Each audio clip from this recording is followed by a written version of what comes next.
법구경 11번째 이야기 찌따하타 비구 이야기. 부처님께서 기원정사에 머무시던 어느 때였습니다.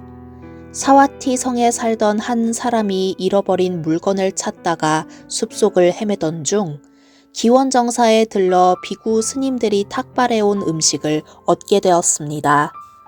그는 힘든 일을 하지 않아도 음식을 얻어먹을 수 있는 비구 스님이 되면 얼마나 좋을까라고 생각했습니다. 그렇게 그는 출가하여 비구 스님이 되었고 탁발해온 음식을 마음껏 먹으며 살았습니다. 하지만 몸은 점점 무거워졌고 이제 탁발 나가는 일도 싫어졌습니다. 결국 그는 다시 환속하여 집으로 돌아갔습니다. 그러나 세속의 삶 또한 고되고 반복될 뿐이었습니다.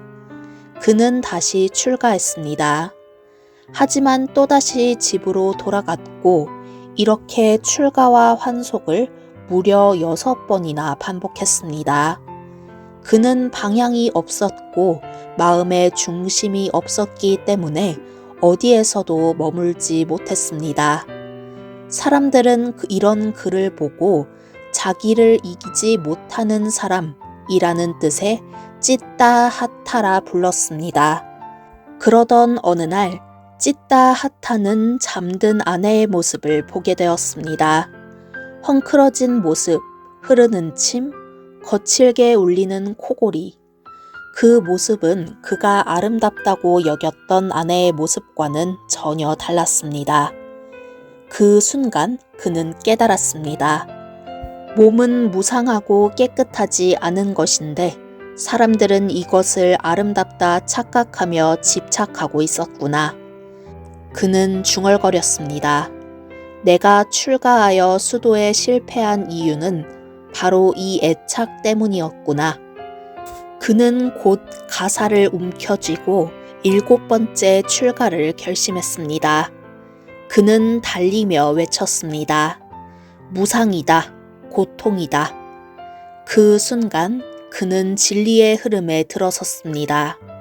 다시 기원정사로 돌아온 그는 깊은 마음 관찰 수행에 들어갔습니다. 그는 몸과 마음의 일어남과 사라짐을 끊임없이 바라보았습니다.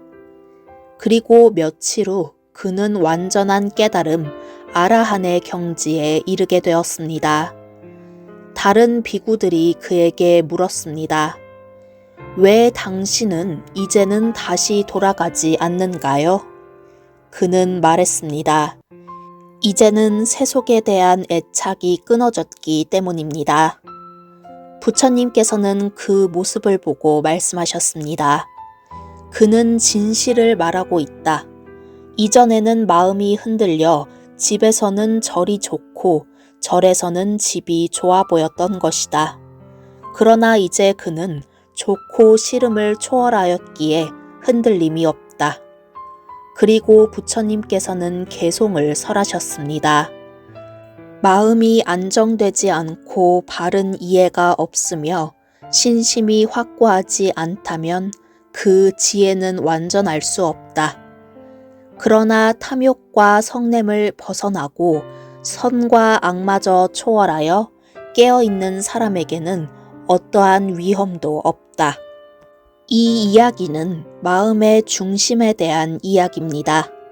찌따하타는 출가와 환속을 반복했지만 문제는 환경이 아니라 자기 마음이었습니다. 집에 있으면 수도원이 좋아 보이고 수도원에 있으면 집이 좋아 보이는 것. 이것이 바로 흔들리는 마음의 본질입니다. 하지만 그는 어느 순간 아내를 통해 무상과 집착의 실상을 직접 보게 됩니다. 그 깨달음 이후 더 이상 선택에 흔들리지 않습니다. 좋고 싫음을 넘어서 중심이 생긴 것입니다. 삶이 흔들리는 이유는 환경이 아니라 마음의 방향과 이해에 있습니다. 바르게 보고 집착을 끊고 깨어있는 마음을 지닐 때 그때 비로소 어떤 상황에서도 흔들리지 않는 삶이 시작됩니다.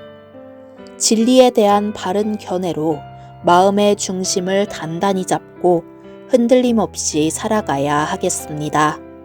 나무 석가 모니불